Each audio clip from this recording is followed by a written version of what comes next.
All right, so based on the survey, this is my new improved version of the PowerPoint. So what I'm going to do is I've uploaded the PowerPoint presentation, and I'm basically going to talk and walk through the slides, and I will tell you like what slide I'm on so you can be looking at the same slide. I also got a comment back in the survey that someone said, the PowerPoint to me just doesn't seem useful. It's either read the chapter or watch the PowerPoint. And I hope then not to be so reiterative in the terms of like, I don't want to just keep repeating what the book's saying, but more add my own commentary, my own thoughts on basically on what the book is suggesting, and maybe give you some practical examples of what these concepts mean. That helps me. So sometimes I'm reading, and because of a lack of background knowledge in terms of, hey, maybe I haven't been in a classroom enough, these terms are hard to relate to. These concepts are hard to relate to and to understand without some context. So I'm hoping that that's what this discussion lends itself to. So right now, if you can hopefully load up the PowerPoint, this is chapter 9, talking about, as we've learned this week, community approaches to classroom management. So I am now on slide 1. And that may seem confusing because they're saying let me make sure I clarify this. They are in PowerPoint mode thinking that this title page where it says Classroom Management Models, Applications, and Cases is slide 0. So we're going to go off that. That's slide 0. Slide 1 is actually saying Chapter 9, Community Approaches to Classroom Management. So let's go to slide 2 now. This is truly the overarching goal. Build relational communities, trusting that in a supportive environment, students will want to learn to behave ethically. Wouldn't that be nice if students were just like, yeah, I want to go to school, I want to behave, I want to do the right thing. And sometimes you might be in a school where you say, no way, there are students that just constantly want to do the wrong thing. I believe a little bit differently. My philosophy is a little bit different. I think most students do want to do the right thing. They want to behave. And yes, there are some knuckleheads that maybe necessarily, I wouldn't say they don't want to behave. They've got their own set of agenda. They would rather talk. They're more motivated by different things. And so it's a matter of trying to, I think what Cohn talks about is really persuade them and try to get them to get them to a point to where we want them to be, but not using bribes or coercion or teacher autocratic control approaches. So one, a note that I put here is, now we're probably asking the question, well, then how do we get here? If this is the goal, if we want to have students wanting to come to class, wanting to learn, and wanting to behave ethically, how do we do that? Well, in terms of relational communities, most of us will, let's put it this way, I think most of us behave with people that we trust, that we respect. We have a desire, because we look up to that person, we respect that person, to treat that person with mutual respect. Well, we talk about that in teacher-student land in the sense that, well, we have this philosophy and this idea of if we get our students to respect us, then we'll have a better run classroom. While that is true, I want you to keep this in mind. I have 30, 40 students in a class, and all my students, I can tell you, respect me, but they may not respect each other. And there's the problem. So when I tell them, hey, knock it off, be quiet, whatever, I need you to focus, I get a lot of respect from them. Okay, sorry, sir, we appreciate it, and they get compliant.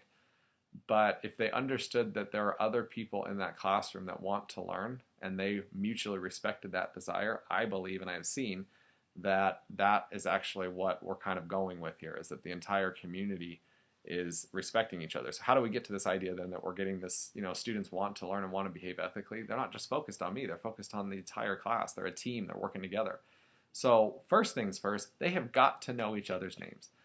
It's amazing to me that I've had years where we get to quarter 3 and they're like, I really agree with that person over there. And they have no idea who the person is. And they sat in that same seat for the entire 3 quarters that we've had thus far. So not only do you need to do icebreaker activities in the beginning of the year, but you need to continually break up or make time where students are getting to know each other, working with different people, and really building this community. That is one way in which we can build this community where students want to learn and want to behave ethically, not just for the sake of the teacher, but for the sake of every student in that class. So you were introduced now to slide 3, and it says models for community approaches. Again, these are the 3 models you were going to look at, and these are the 3 we're going to discuss. I'm specifically going to focus in on Cohn and Freiberg. While Development Studies Center, the Child Development Project, was good, I have some criticism there that I want to share too in my own opinion for you to think about. So Cohn's terms. I'm now on Cohn's key terms, slide 4. This is not 9-4 when in actuality this is slide 5. This is kind of confusing. I don't mean it for it to be. So he has these terms: autonomy, communities, competence, deep modeling, new disciplines, relatedness. And what do these all mean? Let me start with the autonomy, the relatedness, and competence. This goes off of like the chapter talked about Ryan and Desi's idea of self-determination. And here's the theory in a nutshell. I love this theory. I use it a lot in research.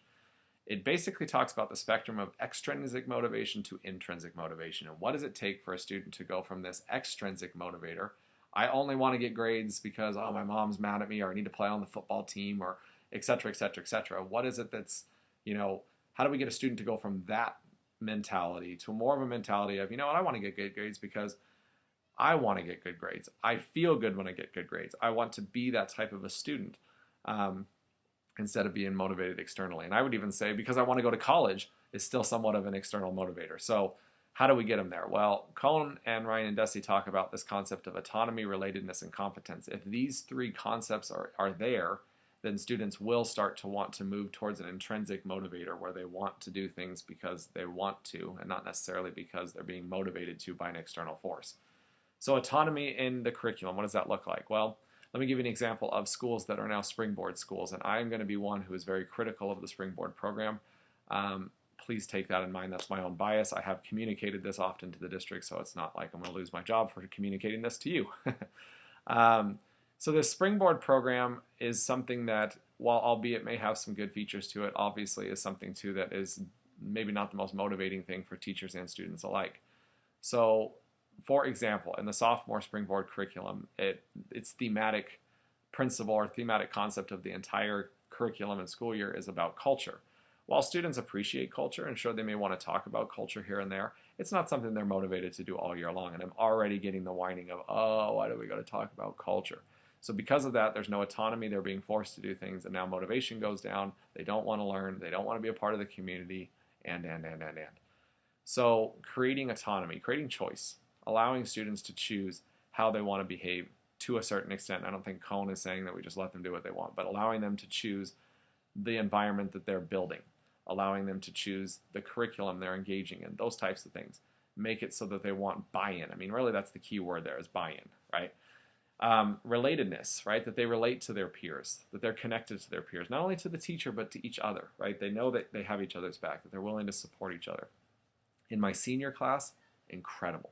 They all want to graduate. They have a common goal that I play on all the time. I put this little sheet up on my board with the percentages of who's passing my class and who's not, and who's on the road to graduation. Now that may seem to some of you like, whoa, that's may knock somebody out of the community, but in my case, it's actually doing the reverse. My seniors are saying, all right, well, there are people in this class that need help, and they're more than willing, anonymously, without recognizing who it is, to help out. And hey, we're going to help everybody. We're going to get everybody there. And they wait for that day when I can put up the 100%, and it happens. And they get excited that they're building this community together, this common goal where they want to be a part of this.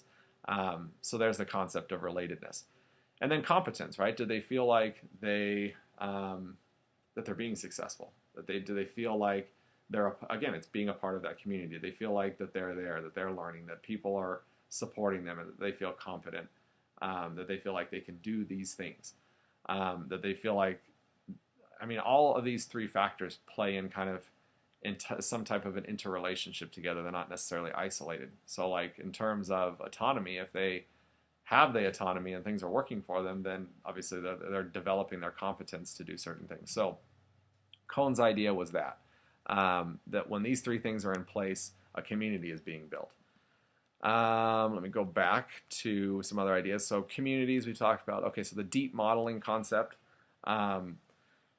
In terms of, let me make sure I want to go back to exactly how he worded it.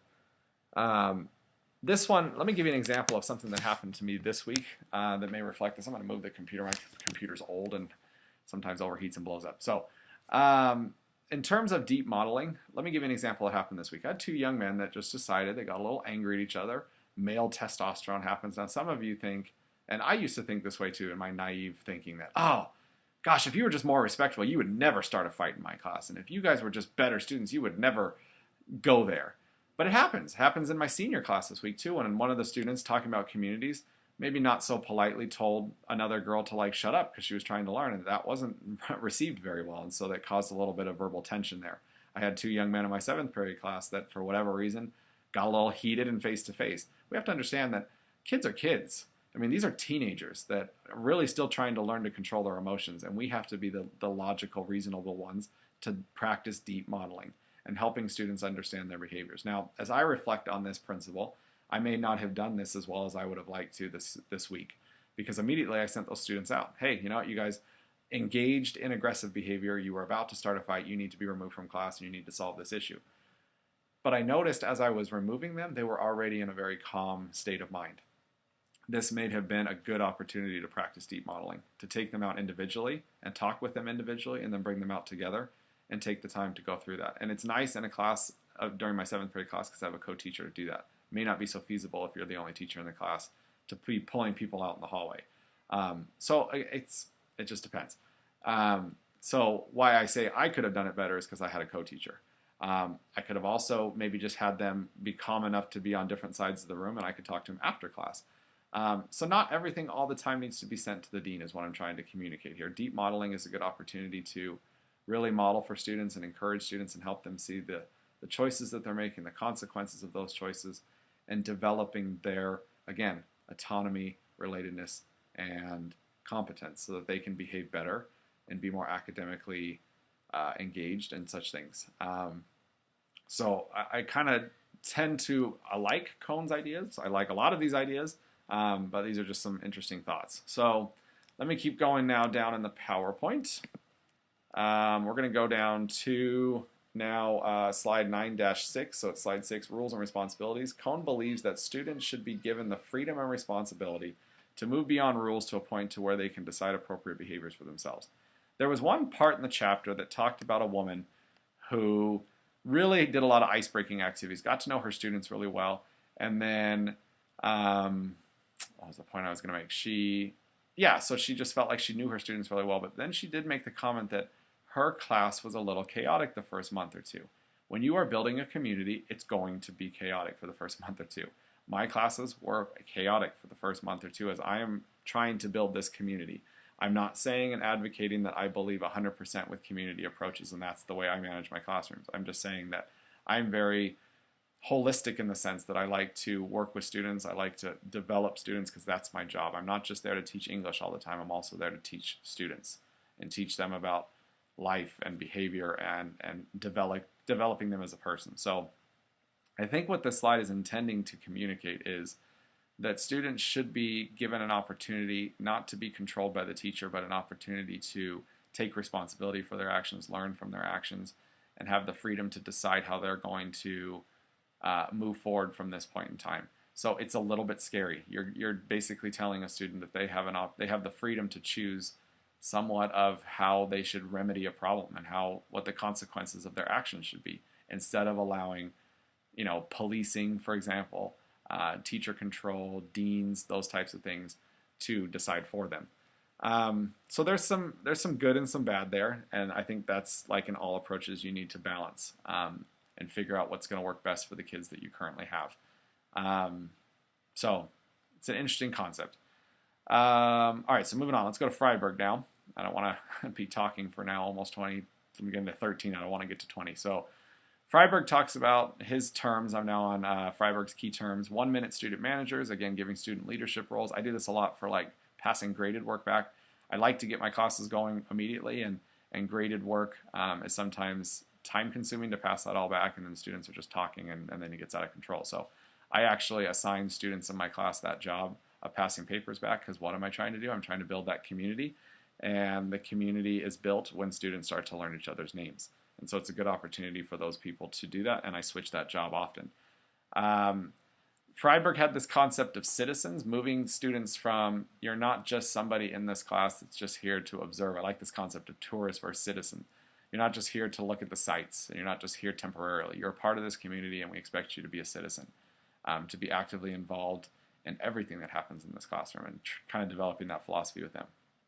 He was really big into developing consistency. And now this is where I'm going to argue that Freiberg may have been somebody that we could push to next week when we talk about whole school approaches, because the consistency is not just something we see in the individual classroom where I'm being consistent with my own rules and my own procedures, but that the school-wide system and community, I think that's why they put it in that chapter, is following the same pattern.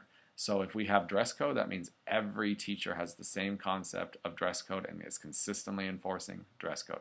If we're talking about technology, one teacher's not saying, well, you can have technology in my class when we're writing, and another teacher's like, you can have technology never, because it does create animosity and inconsistency in a school, and students don't like it.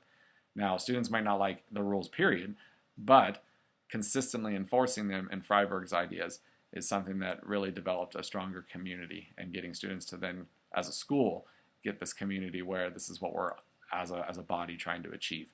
And he believed in doing that by using, again, a constitution and having students build their own constitution, kind of like we talked about with the social contracts, those kinds of things.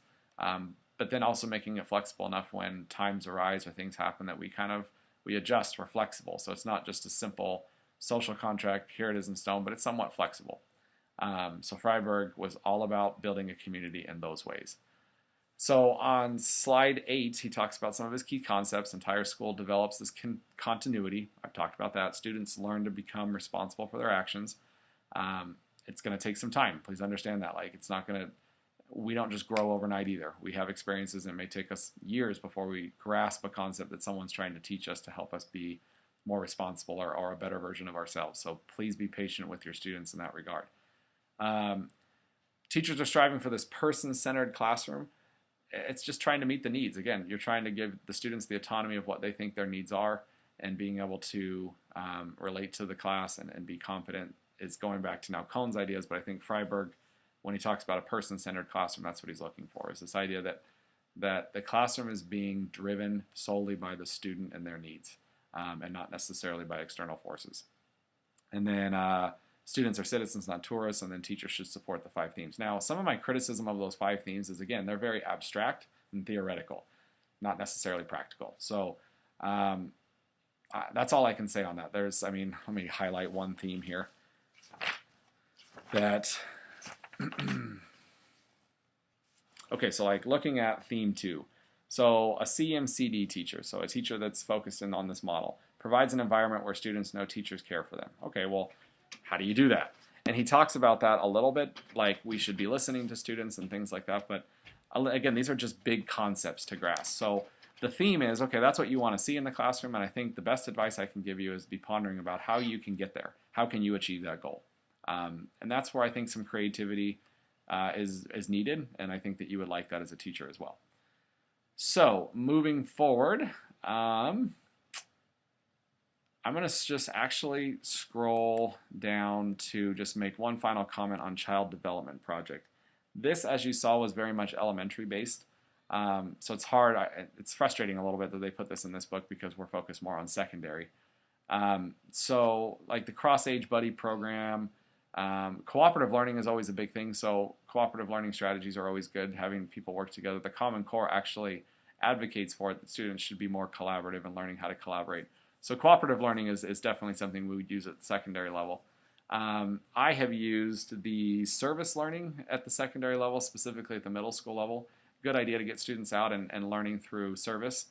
Something, again, you may want to try as a whole school approach or a community approach. I think these two are very, very similar. There are nuances there, but sure, they're very close to the same. So some of the things here is again, this is something that is more of kind of a whole school approach. Now, you can definitely, I've seen this, I've seen individual classes do service learning, I've seen individual classes do like the Cross-Age Buddy programs where the seniors are writing to the kindergartners and the kindergartners are learning to write to the seniors and whatever. So there's stuff that goes on there. But I would really focus, I think the biggest idea is this collaboration and cooperative learning and learning some strategies for how to do that. Now, I don't want to be so vague either. So how do you work in groups are questions you may want to ask. Using strategies like giving everybody a role, right? So that you don't have just a group where one person's doing all the work and everybody's just talking and being like, oh, cool, we're getting credit for so-and-so doing the work. So teaching students how to collaborate, teaching students how to work as a group, teaching students how to share responsibilities are something that I'm still doing here at the end of the first quarter. it amazes me that I give students the assignment and now I'm trying to get them to be more independent, have that autonomy, and have that competence that we talked about from Cone. And saying, okay, here's this task, how are you going to tackle it as a group? And you still find one or two groups having one person do all the work. And then that's where you intervene. And you say, okay, hold on. I see, Macy here, she's doing all the writing. What are you guys doing? Oh, well, we were just talking. Okay, well, I can't see talking, and I need to know. And then I turn to Macy. Are they doing the work? And she's usually either really confident in saying yes, or really, shy and doesn't want to be bullied and saying no. But you just have to hold each other accountable. So teaching this cooperative type of learning is also a way to build community. And then, heaven forbid, you just switch them up, right? You have a community where you have this table. They really like each other. Get them out of their comfort zone. Put them in a different community. And so that, again, now we're not just talking about the small communities at the table, we're talking about the entire classroom.